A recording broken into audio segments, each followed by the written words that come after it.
नमस्ते। और आज हमारा पेपर नंबर कितना है? पेपर नंबर 7 है। ठीक है, पेपर नंबर 7 से आगे बढ़ेंगे आज और पिन पॉइंट चलेंगे। और एक व्यक्ति का कमेंट आया है जिन्होंने कुछ ऐसा लिख दिया है कि जो जो लोग टेस्ट सीरीज नहीं परचेज कर सकते वो हीन भावना रख रहे हैं। तो देखो, मैं आप सभी को यही कहना चाहूंगी, जिन्होंने टेस्ट सीरीज परचेज की है उनके प्रति मेरा क्या कर्तव्य है कि उनको 100% एक्सप्लेन करना कि आप कहाँ गलत हो कहाँ सही हो, है ना। चाहे मुझे उनकी ओएमआर देखनी पड़े, चाहे मुझे क्वेश्चन के माध्यम से उनको ये समझाना पड़े कि देखो भाई, आपने यहाँ यहाँ गलती की है और यहाँ यहाँ आपको और सुधार करने की जरूरत है, क्योंकि मैं उनसे बंधी हुई हूँ। और जो लोग टेस्ट सीरीज नहीं परचेज कर रहे हैं वो हीन भावना मत लाइए। आप इसी समय इस क्वेश्चन पेपर को अपने साथ साथ सॉल्व कीजिए और आप खुद देखिए कि जो बात मैं कह रही हूँ क्या वो आप पे भी एप्लीकेबल है या नहीं। तो उन भाई को कहूंगी कि आप ऐसी बात ना करें, ठीक है। हालांकि मैं तो शिक्षक हूं, तो मैं आपको भी यही कहूंगी कि मेरी तरफ से तो हम यही प्रयास करेंगे कि आप सब चीजों को क्या कर लें, अच्छे से पढ़ ले, फिर जो होगा फाइनल पेपर में वो देखा जाएगा। तो चलो आज की क्लास को शुरू करते हैं। और अगेन कह रही हूं कि अच्छा मूल्यांकन तभी होगा जब आप क्या करेंगे, टेस्ट पेपर देंगे। और टेस्ट पेपर को डिजाइन ही इस तरह किया गया है कि आपके अंदर जो भी कमी है वो चटाक से क्या निकले, बाहर निकले। इसीलिए इस बार एक इनिशिएटिव और हमने लिया है ओएमआर देखने का, ताकि हम ये पकड़ सके कि नेगेटिव कहाँ कर रहे हैं। तो इस बात को ध्यान में रखें कि हम बेहतर से बेहतर काम आपके लिए जरूर करेंगे। तो चलो, हाँ, जीके का ही है पहला। अब देखो, पहला क्वेश्चन बिल्कुल इजी है। पुरातत्वविद नील रत्न बैनर्जी ने किस स्थल का उत्खनन कार्य किया है? कौन से स्थल का उन्होंने क्या किया है, उत्खनन किया है? नील रत्न बैनर्जी आते ही दिमाग में क्या छप जाना चाहिए? नील रत्न बैनर्जी आते ही दिमाग में छप जाना चाहिए बैराट। तो देखो, बैराट के बारे में 2 पॉइंट याद रखो। अब वापस वो दौर आ गया है जब क्या पूछे जा रहे हैं, उत्खनन करता पूछे जा रहे हैं। तो याद रखना, बैराट जो है उसमें नील रत्न बैनर्जी और कैलाश नाथ दीक्षित इन दोनों ने किया था बैराट का।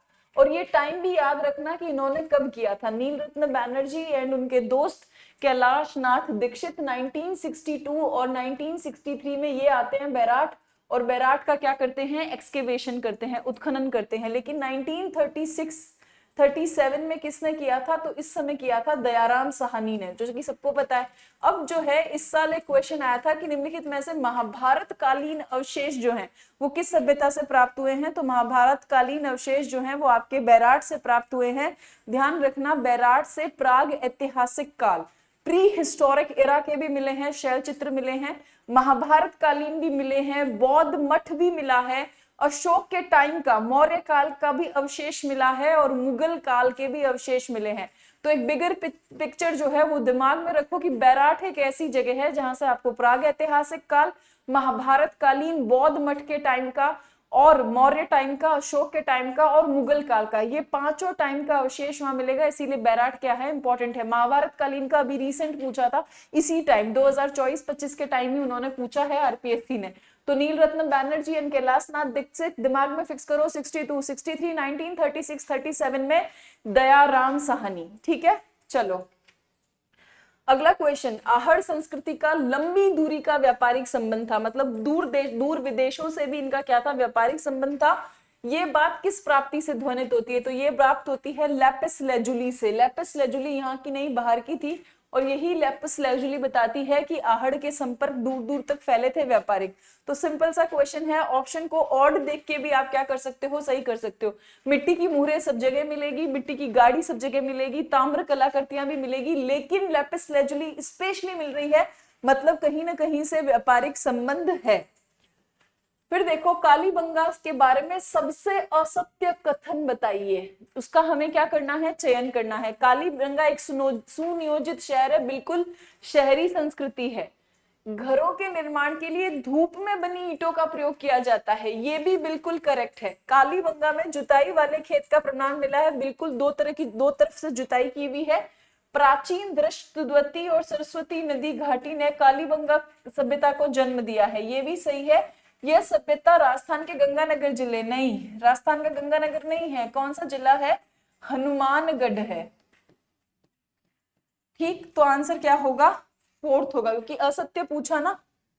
अगला देखो, गणेश्वर की खुदाई के बारे में असत्य कथन का चयन कीजिए। गणेश्वर नीम का थाना में कांतली नदी के स्रोत पर खोजा गया है। बिल्कुल सही है। गणेश्वर को आपको याद रखना है, ये कौन सी नदी के किनारे हैं? कांतली नदी के किनारे, नीमकाथाना सीकर। तो पहला तो सही है। गणेश्वर में राजस्थान पुरातत्व एवं संग्रहालय विभाग द्वारा की गई खुदाई में 5000 वर्ष पुरानी संस्कृति प्रकाश में आई है। करेक्ट, लेकिन हमें इनकरेक्ट पकड़ना है। यह हाँ हड़प्पा से तांबा प्राप्त किया जाता था, नहीं, हड़प्पा वाले जो हैं वो इनसे तांबा क्या करते थे? प्राप्त करते थे। तो ये थर्ड स्टेटमेंट जो है वो क्या है? रॉन्ग है। गणेश्वर तांबे की संस्कृति का महत्वपूर्ण अंग है। बिल्कुल सही है। ताम्रयुगीन ये पूरी की पूरी क्या है? सभ्यता है। ठीक है, तो आगे चले, इजी क्वेश्चन है। फिर देखो 10वां, निम्न में से कौन कालीबंगा पुरातत्व स्थल की खुदाई में बीबी लाल के सहयोगी नहीं रहे हैं? यहाँ पे गौर करें, हेलुसिनेशन होता है, नहीं भूल जाते हो। तो कौन नहीं थे? खरे थे, श्रीवास्तव थे, एसपी जैन थे, त्रिपाठी नहीं थे। त्रिपाठी नहीं थे, एमडी खरे, केएस श्रीवास्तव, एसपी जैन भी थे, और कौन कौन से थे? थापर। थापर का नाम यहाँ नहीं आया है, थापर भी थे इनके साथ। कौन थे? थापर। ठीक है, तो त्रिपाठी नहीं थे। और सबको पता है कि सबसे पहले जो है 1952 में अमलानंद घोष, उन्होंने कालीबंगा का खुदाई किया था।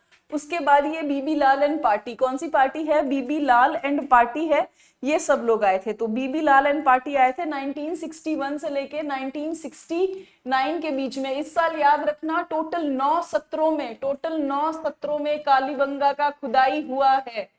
9 सत्रों के अंदर कालीबंगा, ये पूछ लेंगे इस बार, ये बहुत इंपॉर्टेंट है इस साल के लिए कि 9 सत्रों में कालीबंगा का क्या हुआ है? खुदाई हुआ है। और ये पूरी बीबी लाल पार्टी है, जिसमें बीके थापर है, एमडी खरे हैं, केएस श्रीवास्तव है, एसपी जैन है, और एक जोशी जी करके भी हैं, एक जोशी व्यक्ति भी हैं, डॉक्टर JK जोशी।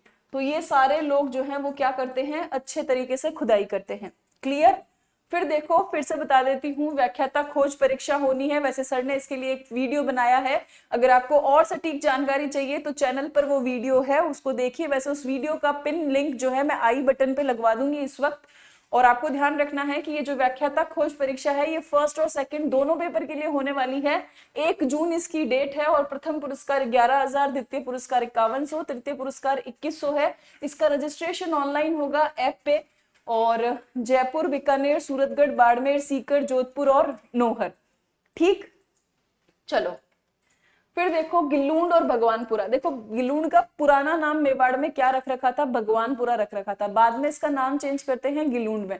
और गिल्लूंड जो है वो आपके ग्रामीण संस्कृति है, इस बात का ध्यान रखना। तो गिल्लूंड और भगवानपुरा किस सभ्यता से संबंधित है? तो गिल्लूंड और जो भगवानपुरा है वो आपके किससे संबंधित है? वो संबंधित है आपके आहड़ से। और गिल्लूंड के बारे में याद रखना, ये कौन सी संस्कृति है? ग्रामीण संस्कृति है। ग्रामीण संस्कृति है, ग्रामीण कल्चर है, ताम्र पाषाण काल है। कौन सा काल है? ताम्र पाषाण काल है। ये भी ध्यान रखना कि ताम्र पाषाण काल है, ताम्र पाषाण काल की है। ये भी आपको क्या रखनी है? यहाँ पे ध्यान रखनी है। और ध्यान रखना है कि शुरुआत में इसे क्या कहते थे? भगवानपुरा कहते थे। 1957 और 58 के बीच में एक व्यक्ति थे जो पुरातत्वविद थे, जिन्होंने यहाँ पे खुदाई शुरू की थी, वो थे बीबी लाल। और उन्होंने जब खुदाई शुरू की थी कौन सी जगह से शुरू की थी? मोडिया मगरा से। तो अगर पूछ ले मोडिया मगरा का संबंध किससे है, तब भी आंसर क्या करके आना है? गिल्लूंड करके आना है। ठीक है, तो ये सारी की सारी बातें गिल्लूंड के बारे में आपको इस वक्त क्या रखनी है? ध्यान रखनी है। एक चीज और बहुत ज्यादा इंपॉर्टेंट है गिल्लूंड के बारे में, 1993 से लेके 1998 से लेके 2003 के बीच में इसका एक एक्सकवेशन हुआ, जिसमें पूना के थे शिंदे। पूना के कौन से पुरातत्वविद थे? शिंदे। और अमेरिका की जो पेनिनसिल्विया यूनिवर्सिटी है, पेनिनसिल्विया यूनिवर्सिटी, उस पेनिनसिल्विया यूनिवर्सिटी के थे ग्रेगरी मार्शल। तो अगर पूछे कि पेनिनसिल्विया यूनिवर्सिटी के ग्रेगरी मार्शल और पूना के शिंदे ने 1998 से 2003 के तहत राजस्थान की कौन सी ग्रामीण संस्कृति का एक्सकेवेशन किया है, तो उस समय भी आंसर क्या होगा? गिल्लूंड। तो ये सारी बातें इंपॉर्टेंट है जो आपको क्या रखनी है? याद रखनी है। ठीक, आगे चलते हैं। फिर देखो, हाँ, आहड़ का उत्खनन कार्य किसके नेतृत्व में संपादित हुआ है? तो बहुत सिंपल है कि आहड़ का नेतृत्व जो पूरा का पूरा है वो किसके टाइम हुआ है? HD सांकलिया के टाइम। क्लियर? गिल्लूंड की सारी इंपॉर्टेंट बातें याद रखना और मुझे बार बार बताते जाना। वैसे जब आप क्लास देखोगे तो मैं क्या रहूंगी, मौजूद रहूंगी। फिर देखो, निम्नलिखित में से किस सभ्यता में आवास एवं बस्तियां बनाने में ईंटों का प्रयोग नहीं हुआ है। बड़ी बड़ी इंपॉर्टेंट बात पूछी है कि वो कौन सी सभ्यता है जिसमें आवास बनाते समय, घर बनाते समय ईंटों का प्रयोग नहीं हुआ है। तो वो है गणेश्वर। यहाँ पे पत्थर से मकान बनाए गए हैं। किससे बनाए गए हैं? पत्थर से मकान, बस्ती और आवास पत्थर से बनाए गए हैं। तो सही आंसर क्या होगा हमारा? गणेश्वर होगा। आगे चले। फिर देखो, कालीबंगा का उत्खनन कितने स्तरों में किया गया है? स्तर जो है वो कितने हैं? 5 है। लेकिन सेशन कितने हैं? 1961 से 69 के अंदर पूरे के पूरे 9 सेशन है जिसके अंदर एक्सकेवेशन किया गया है। ठीक, चलो। फिर देखो, निम्नलिखित में से किस पुरातात्विक स्थल से यूनानी शासक मेनांडर की मुद्राएं प्राप्त हुई है? तो इंडो ग्रीक जो मुद्राएं हैं वो बेराट से प्राप्त हुई है। टोटल 28, उसमें से 16 जो हैं वो शासक मेनांडर की है। तो 16 मेनांडर की जो मुद्राएं हैं इंडो ग्रीक, वो आप कहां पे देखते हो? बेराट पे देखते हो। ठीक, आगे चले, चलो। फिर भारतीय संविधान को अंगीकृत किया गया। तो भारतीय संविधान को अंगीकृत किया गया संविधान सभा द्वारा। सिंपल। आगे चले। भारतीय संविधान की कौन सी विशेषता नहीं है? प्रजातांत्रिक पद्धति यानी कि लोकतांत्रिक पद्धति। बिल्कुल, प्रजातांत्रिक से कंफ्यूज मत होना, ये लोकतंत्र का ही भाई है, पर्यायवाची है। फिर देखो, मूल अधिकार और कर्तव्य, बिल्कुल सही। हाँ, तितली याद आ रही है? तितली बनूं उड़ती चलूं मस्त गगन में। तो हमारी इंडिपेंडेंट जुडिशरी है भाई। प्रत्येक नागरिक को रोजगार, सुरक्षा, ये हमारे भारतीय संविधान की विशेषता कतई नहीं है। आगे चले, चलो। भारत के राष्ट्रपति की आपातकालीन शक्तियों के संबंध में कथनों पर विचार करें। बहुत टाइम हम इसे पढ़ चुके हैं और अब तो आपको खटाक से उत्तर देना चाहिए और टेस्ट सीरीज में भी गलत नहीं करना चाहिए। और इसीलिए कह रही हूं कि आप जितना ज्यादा टेस्ट सीरीज ज्वाइन करेंगे ऑनलाइन ऑफलाइन उतना ज्यादा फायदे में रहेंगे, क्योंकि अब से हम एक चीज शुरू करेंगे कि जो भी बच्चे टेस्ट सीरीज लेंगे, खरीदेंगे, हम उनको ओएमआर सहित बताएंगे कि आप कहाँ कमजोर हो। हम पूरा का पूरा 360 डिग्री के एंगल पर हम एनालाइज करेंगे और आपको बताएंगे। ऐसा आपको कहीं नहीं मिलेगा। हम हैं जिन्होंने ये शुरू किया है कि सच में अगर स्टूडेंट जो है हमें इतना सपोर्ट कर रहा है, हम पे इतना भरोसा कर रहा है, तो हम उस भरोसे पे खरे उतरेंगे और हम उन्हें टेस्ट सीरीज ज्वाइन करने के बाद उनकी ओएमआर चेक करके वीडियो के माध्यम से ये बताएंगे कि देखो बेटा यहाँ यहाँ यहाँ गड़बड़ है, इसे ठीक करो। ऑटोमेटिक आप क्या हो जाओगे? सरकार में इन हो जाओगे। तो चलो आओ अब देखते हैं। बाह्य आक्रमण और आंतरिक अशांति से राज्य का संरक्षण करना राष्ट्रपति का कर्तव्य है। बिल्कुल नहीं, राज्य का कर्तव्य है। इसे ड्यूटी ऑफ स्टेट, राज्य का कर्तव्य है। तो पहला स्टेटमेंट जो है, पहला स्टेटमेंट जो है उसको फिर से पढ़ते हैं। बाह्य आक्रमण और आंतरिक अशांति से राज्य का संरक्षण करना राष्ट्रपति का कर्तव्य है। पहला स्टेटमेंट जो है वो क्या है? गलत है। वो किसका उद्देश्य, किसका ड्यूटी है? वो ड्यूटी ऑफ स्टेट है। पहले भी पढ़ाते वक्त बताया। तो पहला स्टेटमेंट क्या है हमारा? रॉन्ग है। वहां पे मैंने गलती से ऐसा कर दिया था ना, तो यहाँ बाहर लगाना था। तो ये ड्यूटी ऑफ स्टेट है, ये राज्य का कर्तव्य है। किसका है कर्तव्य? ड्यूटी ऑफ स्टेट है ना। आर्टिकल भी पढ़ाया है मैंने, अगर याद आ रहा है तो टाइप कीजिए। आपात के दौरान भाग 3 द्वारा प्रदत्त सभी, पकड़ो इस सभी को, सभी अधिकारों के प्रवर्तन का निलंबन नहीं होता। कौन से वो मूल अधिकार है जो उस वक्त भी क्या रहते हैं? आपके जिंदा रहते हैं। आप जल्दी से बताओ मुझे, बहुत अच्छे से पढ़े अपन। तो दूसरा स्टेटमेंट भी क्या है? गलत है। वन शॉट पढ़ लिए, फुल लेंथ पढ़ लिए, एमसीक्यू कर लिए। अब टेस्ट में आपको मुझे करेक्ट आंसर संविधान वाले सेक्शन में देने ही होंगे। तो दोनों स्टेटमेंट जो हैं इस वक्त क्या है? गलत है। ठीक, इतनी स्पीड और एक्यूरेसी हमें लानी है और हम वादा करते हैं आप सबको कि आगे 2nd ग्रेड का एग्जाम है, हम आपकी जो भी बच्चा टेस्ट सीरीज परचेस करेगा उसको हम 100% रिव्यू देंगे कि देखो बेटा इस जगह पे आप क्या हो, गड़बड़ हो, इसे ठीक करो। ऑटोमेटिक आपका क्या होगा? जो आपका गोल है वो अचीव होगा। इसमें कोई भाग्य का दोष नहीं होगा, इसमें कोई ठाकुर जी का गलती नहीं होगा। आपको अपनी कमियों को दूर करके ही हम क्या कहेंगे? बता देंगे कि आगे बढ़ना है। ठीक, आगे चले। भारत के राष्ट्रपति के चुनाव से संबंधित विवाद का मामला भेजा जाता है। अगेन इजी क्वेश्चन, दिमाग में पता है आपको कि जब भी राष्ट्रपति के चुनाव का विवाद होगा तो वो भारत के सर्वोच्च न्यायालय को जाएगा। भारत के कहां जाएगा? सर्वोच्च न्यायालय को। तो सही आंसर क्या होगा? 4th। ठीक, आगे चले। निम्नलिखित में से कौन सा सही नहीं है? कौन सा गलत है वो बताना है। मंत्रि परिषद लोकसभा के प्रति सामूहिक रूप से उत्तरदायी रहते हैं, ये स्टेटमेंट जो है इस वक्त बिल्कुल करेक्ट है। और आर्टिकल बताओ अब मुझे आप कि वो आर्टिकल कौन सा है। ठीक, फिर एक मंत्री जो किसी भी सदन का सदस्य नहीं है 6 माह की अवधि तक मंत्री रह सकता है, ये भी करेक्ट है।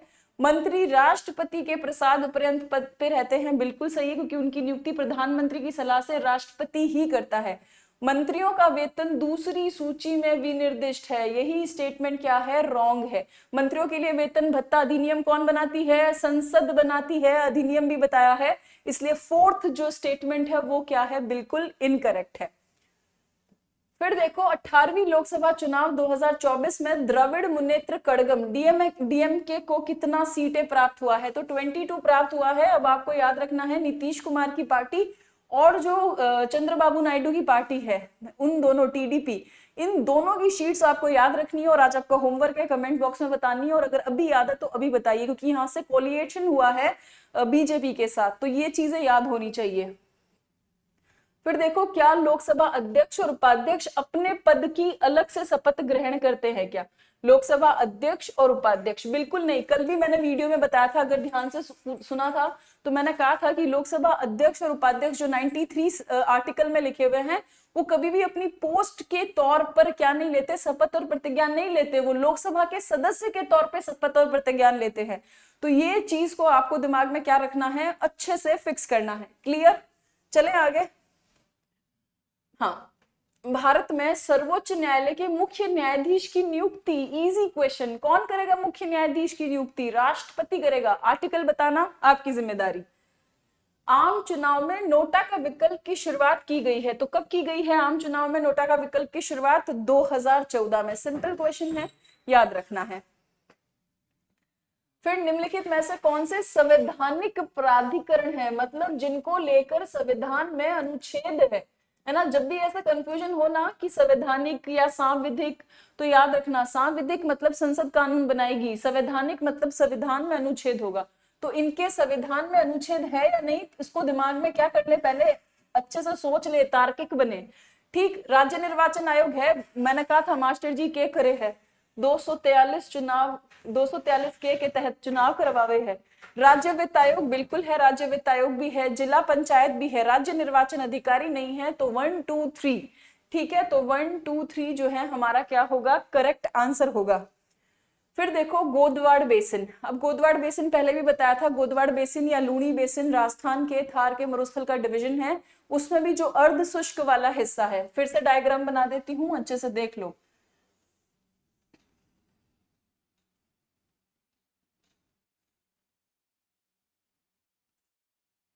अभी आज राजस्थान का मैप भी है ना, पूरे ड्रामे करेगा, बनने में नहीं आएगा। अगर इतने दिन बाद बना रही हो, कैसे हम तुम्हें बनने में आ जाए, तो कोई नहीं भाई, बन जा, बच्चों के एग्जाम का सवाल है भाई। हाँ, अब देखो ये जो हिस्सा है ये घग्गर बेसिन हुआ, फिर ये हमारा हुआ पूरा का पूरा इनलैंड ड्रेनेज, आंतरिक प्रवाह प्रदेश, आंतरिक अपवाह प्रदेश, जिसे हम शेखावटी बेसिन भी कहते हैं, है ना, शेखावटी बेसिन भी कहते हैं, ये घग्गर प्रदेश है। फिर है आता है आपके नागौरी उच्च भूमि, ये आपका नागौरी हाईलैंड्स है, नागौरी उच्च भूमि आता है। और फिर आता है आपका पूरा का पूरा ये वाला एरिया जो कि है आपका गोदवाड़ बेसिन, है ना। और ये सारा का सारा हिस्सा, इन चारों को मिला देते हैं तो इस कंप्लीट हिस्से को हम क्या कहते हैं, इस कंप्लीट हिस्से को हम बोलते हैं, ये है क्या, ये है आपका थार का अर्ध शुष्क वाला मरुस्थल। अर्ध शुष्क वाला मरुस्थल इंग्लिश में मैं इसे लिखती हूँ सैड। हीर तो बड़ी सैड है, राजस्थान बड़ा सैड है इधर, है ना, सेमी एरिड डेजर्ट है। ठीक है, इसके ये 4 डिवीजन है जिसमें हम पढ़ रहे हैं गोदवाड़ बेसिन। तो गोदवाड़ बेसिन किस वृहद भू आकृति का भाग है, तो गोदवाड़ बेसिन जो है वो आपके थार पश्चिमी मरुस्थल का भाग है। उसका भी कौन सा रीजन है, हीर तो बड़ी सैड है, सेमी एरिड डेजर्ट, अर्ध शुष्क मरुस्थल का गोदवाड़ बेसिन के बारे में मैंने आपको कहा था, हिंगलाज का मगरा याद रखना, है ना। और उसको सच में क्या रखना, याद रखना। पिछले वाले पेपर के सॉल्यूशन को एक बार फिर से देखना, जहां जहां मैंने आपको बताया है कि गोदवाड़ बेसिन में आपको ये चीजें याद रखनी है, उसे याद रखना। और अगर अभी याद आ रही है तो प्लीज लाइव चैट में दीजिए। असत्य कथन को चुनिए। चुनते हैं भाई, इतना मुश्किल भी नहीं है हमारे लिए असत्य कथन। बनास नदी जो खमनौर की पहाड़ियों से निकलती है उसे वन की आशा भी कहा जाता है। बिल्कुल सही। बनास बेसिन और कोटा के मैदान को बूंदी की आडा वाला पहाड़ियां प्रपाती स्कंद अलग करता है। बिल्कुल, बनास बेसिन और कोटा के मैदान को जो अलग कर रहा है वो बूंदी का कौन सा पर्वत है? आडा वाला पहाड़ी। सेकंड स्टेटमेंट करेक्ट है। बनास बेसिन के उत्तर में, यहाँ पे देखो स्वैप हुआ है, अल्टा पल्टी हुआ है। स्वैप का हिंदी मारवाड़ी वर्जन है अल्टा पल्टी, है ना, करते ना अल्टा पल्टी। अल्टा पल्टी स्वैपिंग, मतलब मान लो मेरी टी शर्ट आपको दे दी, आपकी टी शर्ट मैंने पहन ली, अल्टा पल्टी से अल्टा पल्टी, हाँ स्वैप हुआ। तो यहाँ पे स्वैप कर दिया गया है। बनास बेसिन के उत्तर को कहते हैं मालपुरा करौली मैदान, और बनास बेसिन का दक्षिणी हिस्सा कहलाता है मेवाड़ का मैदान। इनने स्वैप कर दिया है, इन्होंने लिख दिया है कि बनास का मैदान जो है वो उत्तर में, मेवाड़ का मैदान नहीं हो सकता, मेवाड़ उत्तर में है ही नहीं। तो ये तो सिंपल गैस था, अगर आपने पढ़ा भी नहीं है ना तो भी आप कॉमन सेंस, है ना, कॉमन सेंस से कर सकते थे। उत्तर में मालपुरा करौली होगा और दक्षिण में क्या होगा? मेवाड़ का मैदान। तो असत्य कथन यही है। बनास बेसिन में टीले नुमा उच्च भूभाग पर पाए जाते हैं, जिसके कारण इन्हें क्या कहते हैं? पिडमोंट मैदान। जब भी ऊंचाई पर, जब नदी जो है ऊंचाई पे जाती है और वहां पे सेडिमेंट वेबिडेंट इकट्ठा करती है, वहां पे हमेशा कौन सा मैदान बनता है? पिडमोंट। हाँ, अभी जब सेकंड ग्रेड का क्लास लेंगे तो कुछ कुछ कोर चीजें आपको कराएंगे, तब देखना अच्छे से हो जाएगा। राजस्थान के निम्नलिखित में से कौन से जिले 20 सेंटीमीटर समवर्षा रेखा के पश्चिम में अवस्थित है? नीचे दिए गए कूटों में सही सुमेलित कीजिए। मतलब सैड रीजन के जस्ट पीछे है ना, जो हमारा सैड रीजन है या तो उसी पर है या उससे जस्ट पीछे है। तो 20 सेंटीमीटर समवर्षा रेखा के पश्चिम में एक तो हनुमानगढ़ है और एक चूरू है। तो सही आंसर क्या होगा? Second and third.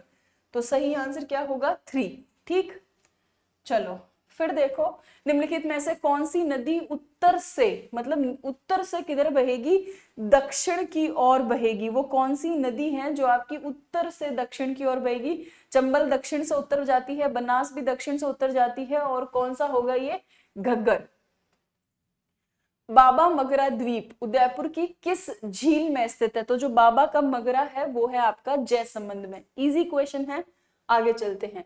फिर देखो, निम्नलिखित में से कौन सा क्षेत्र धनिये का व्यापक स्तर पर उत्पादन करता है? तो धनिये का व्यापक स्तर पर उत्पादन कौन करता है?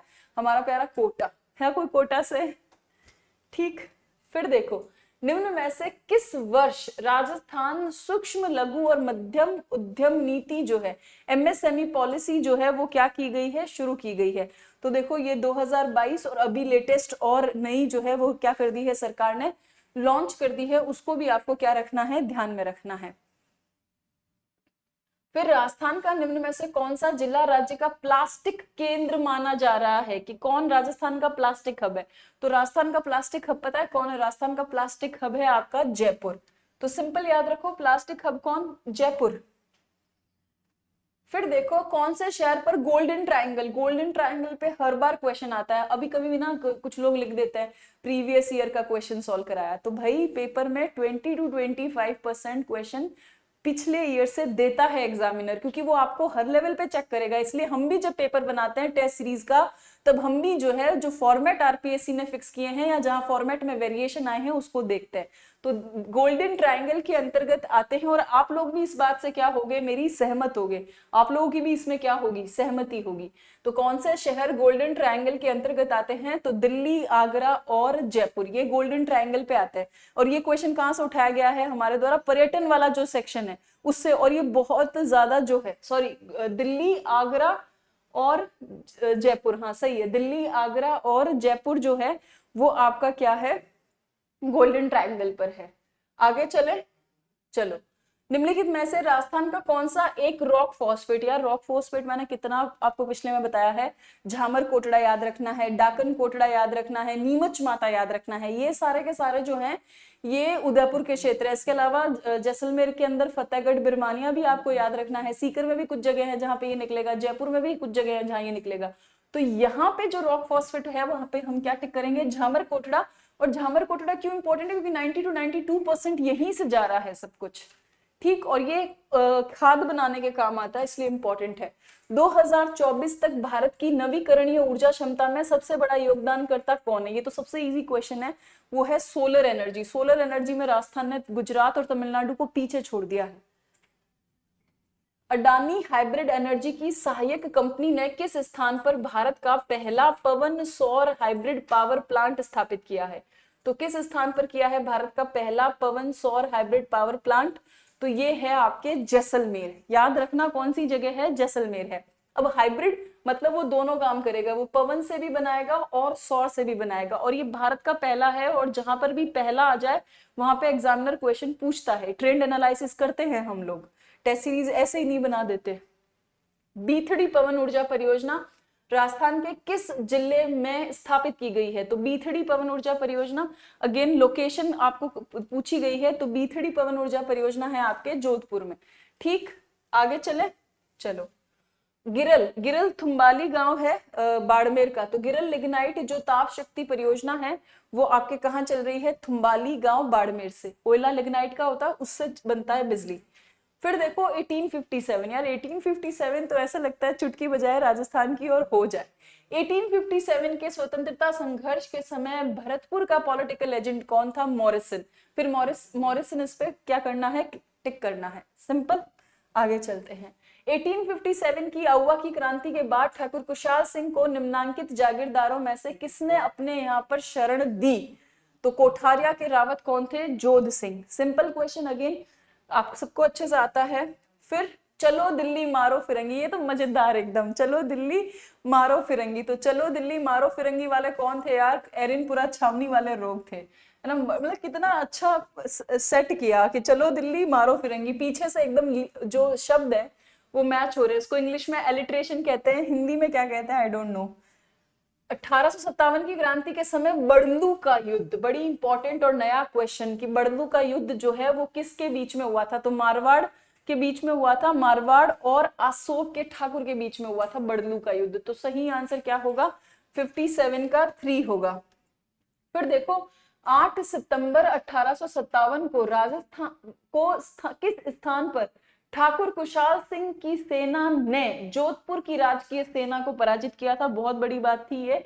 और ये जो स्थान है जो इस समय आपको दिख रहा है, ये सबको पता है, 8 सितंबर 1857, ये जगह कौन सी है? ये बिथोड़ा का युद्ध है ना। ठाकुर कुशाल सिंह 50+ आदमी, इतना जोश दो बार हराता है, और फिर अंग्रेजों को समझ में आ जाता है कि कुशाल सिंह चंपावत से हम निपट नहीं पाते। फिर वो स्ट्रैटेजी बनाते हैं कि कुशाल सिंह चंपावत के जोश को कैसे ठंडा करे। तो पता चलता है कि कुशाल सिंह चंपावत हमारी तरह युद्ध इनसे लड़ने से पहले देवी जो सुगाली माता है उनकी ऐसे आरती उतारते थे, और जैसे ही वो माँ की आरती उतारते थे जोश से भर जाते थे और सफलता प्राप्त करते थे, तो फिर वो सुगाली माता को कैप्चर कर लेते हैं। तो हम पूरी सुरक्षा रखेंगे अपनी माता जी की कि कोई कैप्चर नहीं कर पाए, ठीक है। चलो, 1857 के विद्रोह के प्रति मेवाड़ के महाराणा की क्या नीति थी? तो मेवाड़ के महाराणा की क्या नीति थी? वो अंग्रेजों को क्या कर रहे थे? सहयोग कर रहे थे। हमने पढ़ा भी था जब इंडिया की पढ़ी थी कि बहुत सारे महाराजाओं ने अंग्रेजों का क्या किया था? सहयोग किया था। तो मेवाड़ के महाराणा ने भी क्या किया? अंग्रेजों का सहयोग किया। और क्या करते? संध्या कर रखी थी। वह स्थान जहां अहुआ ठाकुर कुशाल सिंह ने अपना अंतिम समय व्यतीत किया। बहुत ही अच्छा क्वेश्चन, कि वो जगह जहां पे अहुआ के ठाकुर कुशाल सिंह ने अपना अंतिम समय व्यतीत किया वो कौन सी जगह है? उदयपुर है, ठीक। फिर राजस्थान में 1 गीगावाट सौर परियोजना के विकास के लिए भारत की किस कंपनी ने ब्लू लीफ एनर्जी सिंगापुर के साथ साझेदारी की है? तो ये अभी करंट का क्वेश्चन है, और चूंकि ग्रीन एनर्जी को लेकर सरकार बहुत ज्यादा एक्टिव है, तो हमें याद रखना है कि राजस्थान में 1 गीगावाट सौर परियोजना के विकास के लिए भारत की किस कंपनी ने ब्लू लीफ एनर्जी सिंगापुर के साथ साझेदारी की है? तो ये है जैक्सन ग्रीन। याद रखना कौन सी कंपनी है? जैक्सन ग्रीन है। फिर देखो राजस्थान में दुनिया का पहला जिंक पार्क निम्नलिखित में से कौन सी कंपनी स्थापित करेगी? तो ये तो बहुत सिंपल है, हिंदुस्तान जिंक। इधर जिंक को लेकर कौन ज्यादा सीरियस है राजस्थान में? हिंदुस्तान जिंक। तो राजस्थान में दुनिया का पहला जिंक पार्क स्थापित करने वाली कंपनी कौन सी है? हिंदुस्तान जिंक है। क्लियर? चलो, फिर देखो ISA क्या है? इंटरनेशनल सोलर अलायंस है, भारत और फ्रांस ने मिलकर बनाया था इसको, और अभी इसके नए नए सदस्य बने हैं जो आपको पता होना चाहिए। लेटेस्ट कौन सा है ये आपको क्या होना चाहिए, पता होना चाहिए। आर्मेनिया भी बना था, यूएसए भी बना था। अभी लेटेस्ट भी जो बने हैं वो आपको क्या करने हैं, याद करने हैं। अगले टेस्ट पेपर में करवाऊंगी मैं। अनिल अंबानी के रिलायंस समूह ने हाल ही में किस देश में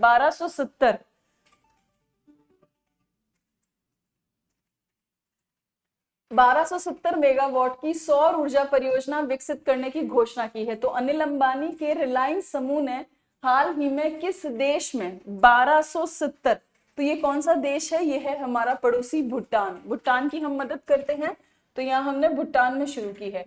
भारत के पहले स्वदेशी जासूसी उपग्रह के बारे में कौन सा कथन सही है? तो देखो, भारत का जो पहला स्वदेशी जासूसी उपग्रह ना, उसको बनाया किसने है?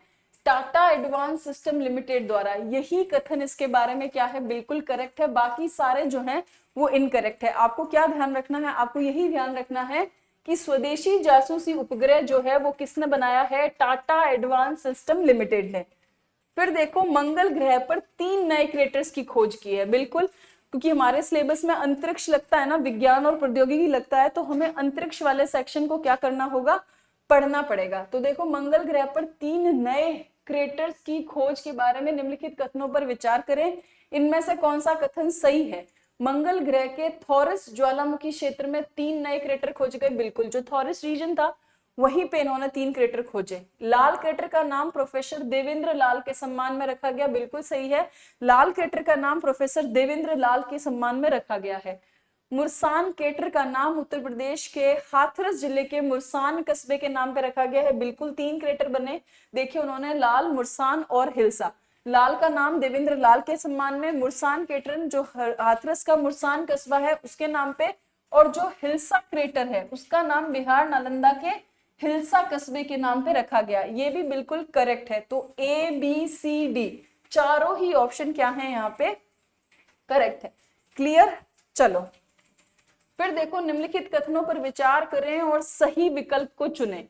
गगनयान कार्यक्रम के तहत भारत 2026 तक 4 मिशनों को पूरा कर चुका है। पहला स्टेटमेंट आपको ये दिया गया है कि जो भारत 2026 तक 4 मिशन नहीं हुए हैं भाई पूरा, अभी तक तो शुरुआत भी नहीं हुई है, थोड़ी बहुत शुरुआत हुई है, तो 4 मिशन का तो क्या नहीं उठता सवाल ही नहीं। अच्छा हाँ, सॉरी, 2026 तक वापस से पढ़ते हैं, ध्यान भटक गया था।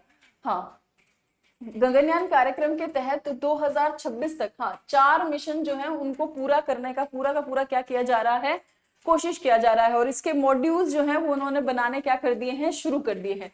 2000, हाँ ये बड़ी इंपॉर्टेंट बात है गगनयान मिशन की, कि 2035 तक भारत अंतरिक्ष स्टेशन का निर्माण क्या हो जाएगा, पूरा हो जाएगा। फिर हमारे पास अपना स्टेशन होगा, जैसे यूएसए का है ना नासा का अपना अंतरिक्ष स्पेस स्टेशन, वैसे ही भारतीय अंतरिक्ष स्टेशन होगा 2035 के तहत। और ये किसका हिस्सा है, इसी गगनयान कार्यक्रम का हिस्सा है। भारत का क्रू चंद्र मिशन 2040 तक प्रस्तावित है। बिल्कुल, क्रू चंद्र मिशन जो है 2040 तक हमने उसका क्या किया है, टारगेट फिक्स किया है। गगनयान कार्यक्रम का उद्देश्य भारत की अंतरिक्ष क्षमताओं को वैश्विक स्तर पर प्रदर्शित करना है। ये भी सही है, जैसा वैश्विक कार्यक्रम हो रहे हैं, कैप्सूल के माध्यम से अंतरिक्ष की सैर कराई जा रही है, इंटरनेशनल स्पेस स्टेशन बनाए जा रहे हैं, बिल्कुल वैसे ही भारत भी अपनी क्षमताओं को विकसित करेगा। और किसके माध्यम से, गगनयान कार्यक्रम के माध्यम से। जो बड़े बड़े रॉकेट बनाए जा रहे हैं भारी, जैसे GSLV Mk3 है, वो क्यों बनाए जा रहे हैं, ताकि गगनयान को आसानी से ऊपर क्या किया जाए, प्रक्षेपित किया जाए। तो इस केस में यहाँ पे सारे के सारे स्टेटमेंट जो हैं वो क्या है, करेक्ट है। ठीक, चलो शुक्रयान। अब देखो, शुक्रयान जो मिशन है वो क्या करता है, शुक्रयान के बारे में कौन सा कथन सही नहीं है।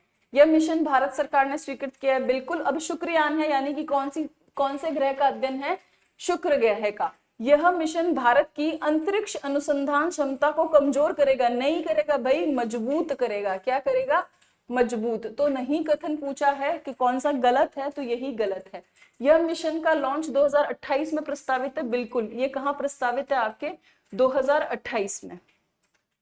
फिर देखो, GS निम्नलिखित में से कथनों पर विचार करें, और ये किसके बारे में करना है, GSAT 20। GSAT 20, अब GSAT 20 है ना, हाई स्पीड थ्रूपुट।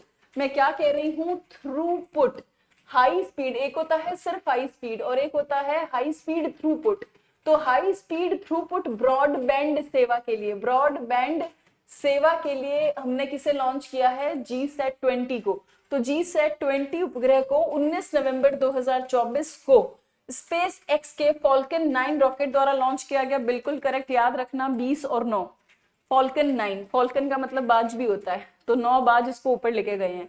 यह उपग्रह पूरे भारत, अंडमान निकोबार और लक्षद्वीप सहित, हाँ अंडमान निकोबार पूरा भारत, हाई स्पीड ब्रॉडबैंड गलत है, हाई स्पीड थ्रूपुट, कौन सा शब्द खा गए, थ्रूपुट शब्द हम क्या कर गए, खा गए, तो सेकंड स्टेटमेंट जो है वो गलत है। बाकी ये पूरे भारत को देगा, अंडमान निकोबार को भी देगा और लक्षद्वीप को भी देगा, लेकिन हाई स्पीड थ्रूपुट, इसका प्रक्षेपण इसरो के हरिकोटा से किया गया, बिल्कुल सही। इसका जीवन काल जो है वो 14 वर्षों का है। तो कौन से स्टेटमेंट जो है वो करेक्ट है, तो जो करेक्ट स्टेटमेंट है वो है फर्स्ट, सेकंड एंड फोर्थ, तो यह क्या होगा, सही आंसर होगा।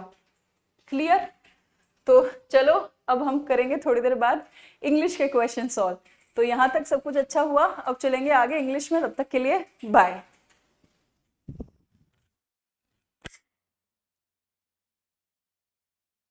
नमस्ते। अब इंग्लिश के 5 क्वेश्चन देख लेते हैं। अभी 2 दिन से आपको इंग्लिश के 5 क्वेश्चन मैं ही करा रही हूँ। तो 40 नंबर क्वेश्चन देखो, choose the appropriate prefix, prefix जो आगे लगेगा, ठीक है, उसको लगाकर आपको क्या बनाना है, नया शब्द बनाना है, और शब्द है आपके पास कंटेंट। तो देखो कंटेंट के आगे सही शब्द जो प्रीफिक्स लगेगा वो माल कंटेंट, कंटेंट माल, मेल कंटेंट, माल का मतलब होता है बुरा, ठीक है, जो अच्छा नहीं है, बुरा। तो जैसे ही आप माल कंटेंट बनाते हो, नया शब्द बनता है बागी, विद्रोही, रिबेल, इंग्लिश में बोलते हैं जब शब्द बनाते हैं रिबेल, तो क्या बनेगा, माल कंटेंट शब्द बन जाएगा। तो पहला समझ में आया। चलो इंग्लिश मुश्किल नहीं है, हिंदी मुश्किल है, सच्ची में बहुत डिफिकल्ट लैंग्वेज है, उसका ग्रामर भी बहुत डिफिकल्ट है। इंग्लिश का उतना डिफिकल्ट नहीं है, इंग्लिश सेंस से हो जाती है, हिंदी सेंस से बिल्कुल नहीं होती है। हिंदी रियली बहुत अच्छी और बहुत टफ है, जितना लोग सरल समझते हैं उतना नहीं है।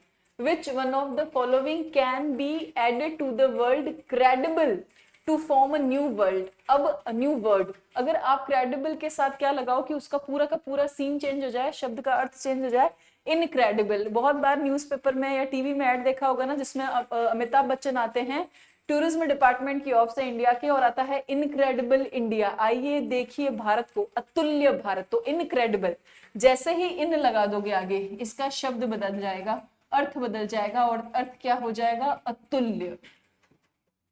इनक्रेडिबल इंडिया वाला जो एड है, कैंपेन है, जिसमें अमिताभ बच्चन शुरुआत में करते थे, टूरिज्म जो है, इंडिया का टूरिज्म मिनिस्ट्री है, उसने करवाया था इनक्रेडिबल इंडिया। फिर देखो, सेलेक्ट द अप्रोप्रिएट सफिक्स, मतलब पीछे लगाना है आपको वॉयलिन के लिए। तो वॉयलिन के पीछे सफिक्स कौन सा आएगा, वॉयलिनिस्ट, IEST लग जाएगा, वॉयलिन बजाने वाला। ठीक, सिंपल। फिर आगे चलते हैं, choose the appropriate suffix for the two form new word trust. अब आपको फिर सफिक्स लगाना है, तो ट्रस्ट के पीछे क्या लगाना है आपको, कोई एप्रोप्रिएट वर्ड। तो ट्रस्टली नहीं होता, ट्रस्टलेस नहीं होता, ट्रस्ट एबल से भी कोई नया शब्द नहीं मिलेगा, ट्रस्ट वर्दी से बन जाएगा, विश्वसनीय। ट्रस्ट वर्दी मतलब क्या हो जाएगा, विश्वसनीय। चले, हाँ सॉरी, यहाँ तक पूरे हुए 5 शब्द इंग्लिश के, इजी इजी थे।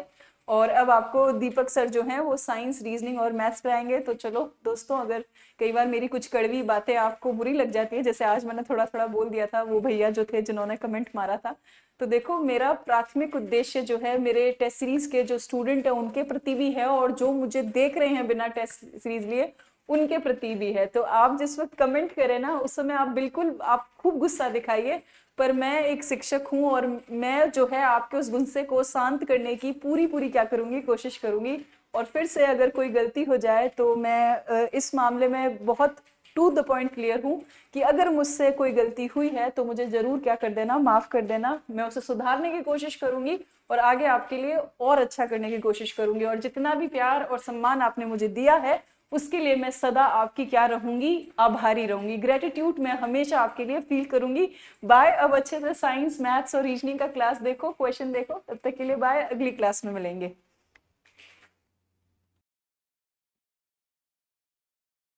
चलो बात करते हैं साइंस, रीजनिंग और मैथ के ऊपर। ठीक है, देखो सबसे पहले अपना जो आएगा वो आएगी साइंस। ठीक है, देखो साइंस का सबसे पहला नंबर जो क्वेश्चन है वो क्वेश्चन क्या है, जैव विकासीय दृष्टिकोण से छिपकली, पक्षी व मनुष्य के अग्रपाद की अस्थियों की व्यवस्था में समानता उदाहरण। देखो जैसा कि आप जानते हैं कि जैसे इंसान बना तो इंसान बनने की भी कई जो है वो सीढ़ियां थी, मतलब कि क्रम वाइज जो है वो इंसान बनता है। अब ये पूछा गया है कि जो छिपकली है, पक्षी, मनुष्य, इनके जो आगे वाले जो पैर हैं वो मिलते हुए हैं। ठीक है, ये क्या है, समानता लिए हुए होते हैं। तो ये किस कारण से होते हैं, ये होते हैं समजातता, मतलब कि इंसान, छिपकली और पक्षी ये क्या है, आपस में समझाते हैं। अभी तक नहीं पता था, कोई दिक्कत नहीं, लेकिन अब से ये आपको याद होना चाहिए ये प्रश्न कि छिपकली, इंसान और पक्षी क्या है आपस में, उसके जो आगे वाले पैर है ये आपस में क्या है, किसका उदाहरण है, ये समझातता का उदाहरण होता है। ठीक है, ये याद रहना चाहिए। उसके बाद में है क्वेश्चन नंबर सेकंड। ठीक है, देखो समर्थ का जीवन का प्रतिपादन किसने किया, इंपॉर्टेंट क्वेश्चन है और शायद एक बार फर्स्ट ग्रेड में आया हुआ क्वेश्चन है। ठीक है, अब ये क्वेश्चन कई बार अपने आ चुका है, लेकिन अब अपने को एकदम कंठस्थ को याद कर लेना है। भाई देखो साइंस अपना सब्जेक्ट जरूर नहीं है, लेकिन जो प्रश्न पढ़ लिए उसके बाद में अगर उसमें से क्वेश्चन आता है और अपने नहीं करते हैं तो फिर थोड़ा सा वो गलत हो जाता है। ठीक है, अब देखो समर्थ का जीवन का प्रतिपादन किसने किया, ये किया था डार्विन ने। ठीक है, देखो थोड़ा सा तरीका लगाना चाहो, देखो डार्विन, डार्विन। ठीक है, ये क्या है, विन, विन मतलब जीतना, और जिसके पास सामर्थ्य होगा वो जीत जाएगा। वो दौड़ कोई भी हो, चाहे वो क्रिकेट मैच की हो, आईपीएल की हो, या फिर वो किसकी हो सकती है, वो किसी भी एग्जाम को क्रैक करने की जो सामर्थ्य होता है वो उसके ऊपर डिपेंड करता है। मतलब जीत किसके ऊपर डिपेंड करती है, आपका क्या सामर्थ्य है।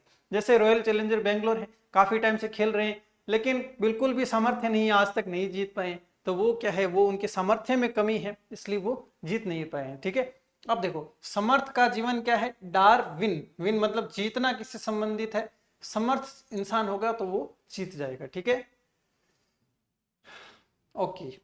मानव कोशिका में गुणसूत्रों की संख्या होती है, देखो ये क्वेश्चन पेपर में आया हुआ क्वेश्चन है, तो 46 गुणसूत्रों की संख्या कितनी है, 46 इसके अंदर गुणसूत्रों की संख्या पाई जाती है।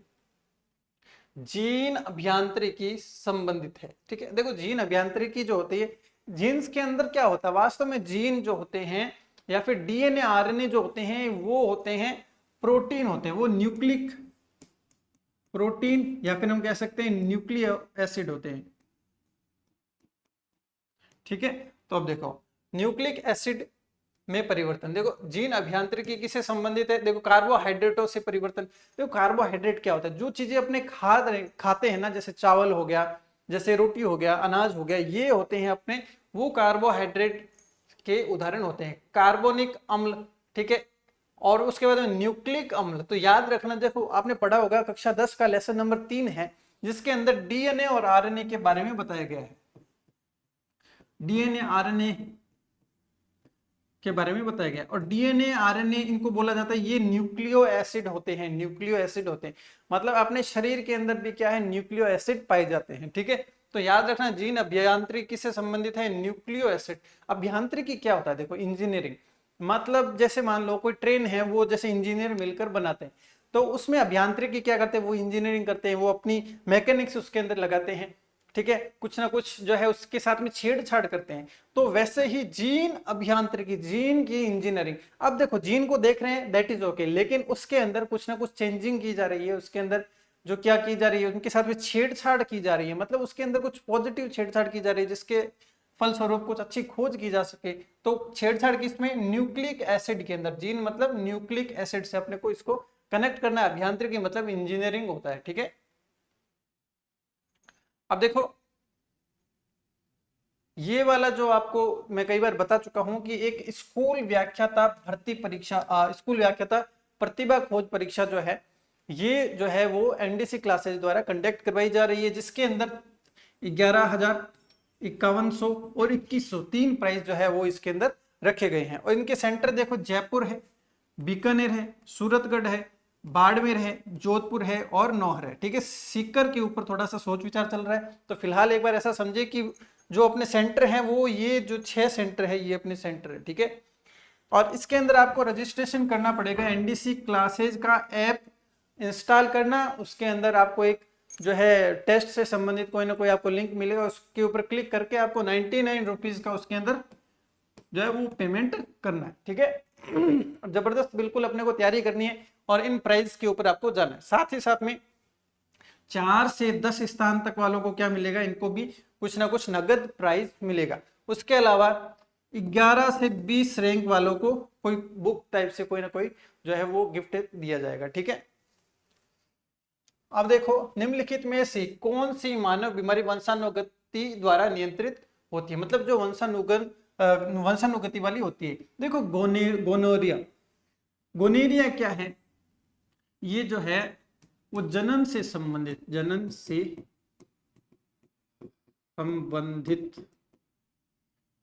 बीमारी। ठीक है, और देखो ये है लेप्रोसी, मतलब कुष्ठ रोग है, ये है कुष्ठ रोग। ठीक है, और ये है अपने तंत्रिका तंत्र से संबंधित बीमारी, तंत्रिका तंत्र से संबंधित। ठीक है, अब ये जो है ना ये है अनुवांशिकता वाली बीमारी, अनुवांशिकता। ठीक है, ये अनुवांशिकता वाली बीमारी है। ल्यूकेमिया किसको बोला जाता है, जैसे बड़ों के अंदर कैंसर होता है वैसे छोटे बच्चों के अंदर बचपन से ही उनको क्या होता है, शायद ब्लड कैंसर से संबंधित बीमारी ये होती है। ठीक है, तो बचपन से ही उनको क्या होता है, कैंसर का जो है बीमारी होता है। ठीक है, जनरली अगर आप कभी कैंसर हॉस्पिटल में गए हैं तो वहां पर बच्चों का अलग से वार्ड बना होता है। ठीक है, छोटे छोटे बच्चे उसके अंदर होते हैं, तो उनको कौन सी बीमारी होती है, उनको ल्यूकेमिया बीमारी होती है, और ल्यूकोरिया ये कुछ नहीं होता। ठीक है, तो कौन सी बीमारी वंशानुगति से संबंधित है, तो ल्यूकेमिया।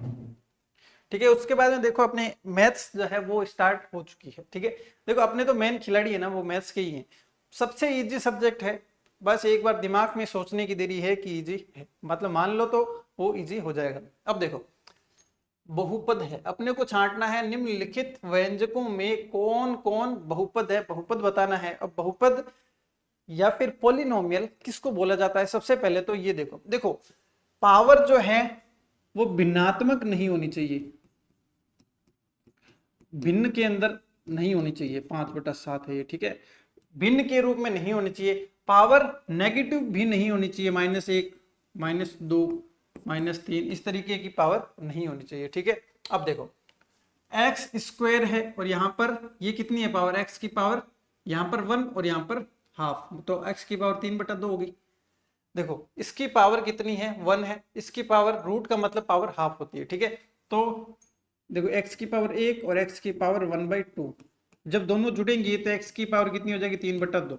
तो भिन्नात्मक तो अपने को चाहिए ही नहीं, भिन्नात्मक मतलब कि बट्टा वाली संख्या नहीं चाहिए, तो ये अपना व्यंजक नहीं होगा।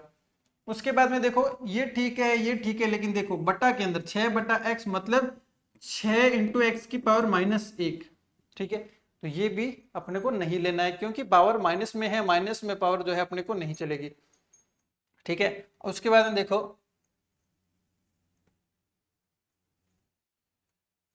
अब देखो, अब यहां पर देखो x² है यहां तक, ठीक है, यहां पर x की पावर कितनी है, हाफ है, पावर हाफ है, इसका मतलब ये भी अपने को नहीं चलेगा।